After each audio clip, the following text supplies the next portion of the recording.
M. Carpentier, c'est quoi cette entente hors tribunal avec Ed Brunet? En fait, c'est une réclamation qui avait été faite dans le cadre de la gestion du projet Rapibus et c'était le lot 151, la construction de la station de la Cité. Okay. Donc, on vient s'entendre pour un montant de 390 000.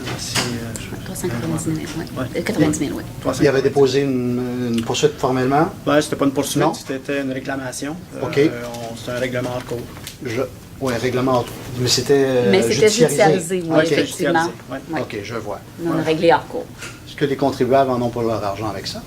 Bien, la réclamation était de 1 500 000 autour de ces eaux-là. Donc, la réponse est oui.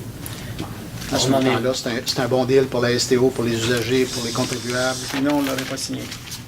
On en est rendu où avec les dossiers de... Peut-être juste apporter quelques précisions. Il y avait des items très particuliers sur lesquels cette poursuite-là était basée. Donc, des travaux supplémentaires qui avaient été demandés en cours de route et qui étaient justifiés pleinement. Et des délais d'échéancier additionnels aussi en raison de certaines conditions, par exemple hivernales, qui ont été reconnues comme justifiées par l'entrepreneur. Je voudrais ajouter ceci là, pour les citoyens qui nous écoutent. Quand on reçoit des réclamations, on met des experts dans le dossier. C'est normalement des experts externes qui viennent apporter une lecture objective. Et chaque demande est étudiée avec des preuves à l'appui du réclamant.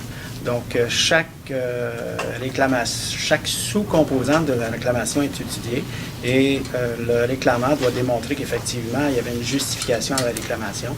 Et quand les justifications tiennent pas la route, on les exclut. C'est pour ça que le montant est réduit de façon quand même assez significative. Et on en est rendu où dans les dossiers qu'il y avait encore à régler pour les paiements des différents tronçons? On a encore, je pense, c'est 6 millions qui est en demande de réclamation, si vous me permettez.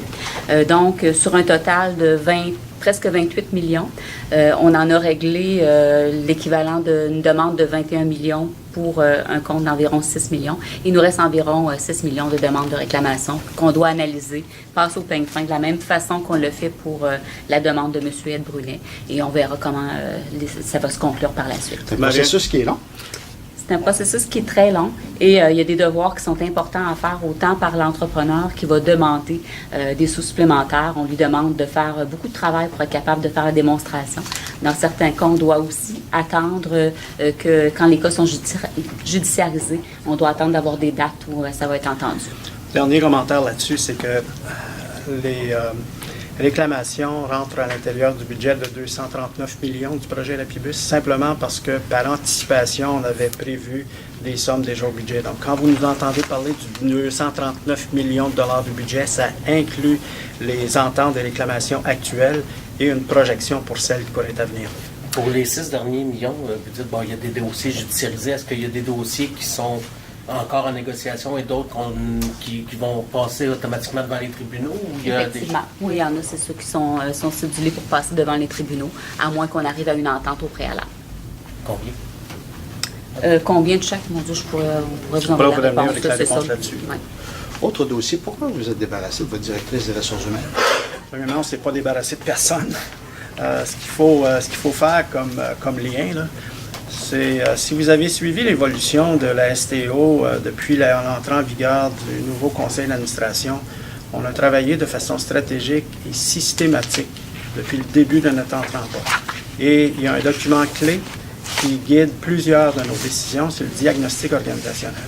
Et le diagnostic organisationnel a mené à une réorganisation où on a consolidé tous les services administratifs sur le poste de directeur général adjoint.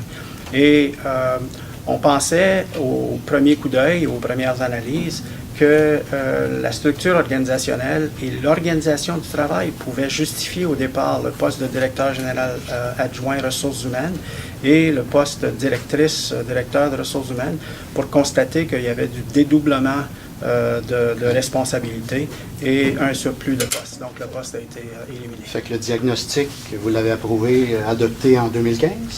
Vous savez, ces plans-là, c'est évolutif. Hein? Un plan, c'est un plan. Et les organisations qui se respectent, les organisations sérieuses, prennent des reculs après avoir pris des décisions et constate si ces décisions-là peuvent toujours être justifiées. C'est ce qu'on a fait et c'est ce qu'on va continuer à faire. Fait que ça a pris un an et demi avant que vous tranchiez. Pas du tout, parce que le dépôt du diagnostic organisationnel date peine un an et le plan d'action qui a suivi a été déposé, j'oublie la date précise, là, mais ça fait environ 6 mois. Là. Le contexte est un peu particulier, par exemple. Ça se met à brasser un peu chez les syndiqués, puis bing bang, la directrice des ressources humaines disparaît. Il n'y a aucun lien à faire entre les deux sujets. Aucun. C'est formel. Tout à fait. Mais pourquoi vous dites qu'on a ajouté un directeur général, un directeur adjoint de ressources humaines, ça faisait trop de job? Pourquoi c'est pas le directeur adjoint qu'on a retiré, celui qu'on avait ajouté et gardé? Parce qu'on retirerait la personne qui est responsable de l'informatique, de la gestion des contrats et de la chaîne d'approvisionnement. On retirerait la responsabilité de quelqu'un qui est responsable du bureau de gestion de projet, la décision de pas dur à prendre. Est-ce qu'il y a d'autres questions? Merci beaucoup. Merci.